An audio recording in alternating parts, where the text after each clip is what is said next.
غلامی ایک زمانے میں مجبوری تھی، جب وہ مجبوری تھی تو اس کے اپنے کچھ حدود قیود تھے، اگر غلام آزاد ہو کے اپنی منمانی کرتے تو سسٹم کولیپس ہو جاتا۔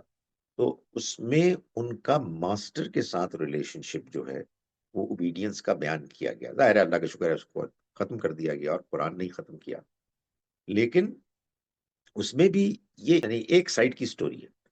دوسری بات جو اللہ تعالیٰ چاہتے ہیں اپنے بندوں سے کہ جو ماسٹرز ہیں اس زمانے کے، کہ اپنے غلاموں کے ساتھ ویسا ہی سلوک کریں کہ جیسے وہ اپنوں کے ساتھ کرتے ہیں۔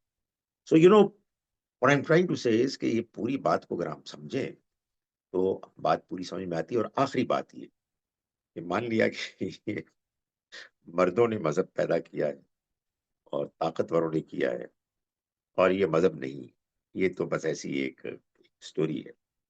تو اب آپ کوئی وہ والی سٹوری سنا دیں جس سے کہ ہماری تسلی ہو جائے کہ یہ کائنات کیوں پیدا ہوئی، ہماری زندگی کا مقصد کیا ہے، ہمارے اندر خیر و شر کا شعور کیوں ہے، یہ موت کیوں آتی ہے، وغیرہ وغیرہ۔ کوئی آپ دوسری سٹوری سنا دیں ہم اس کو مان لیں گے۔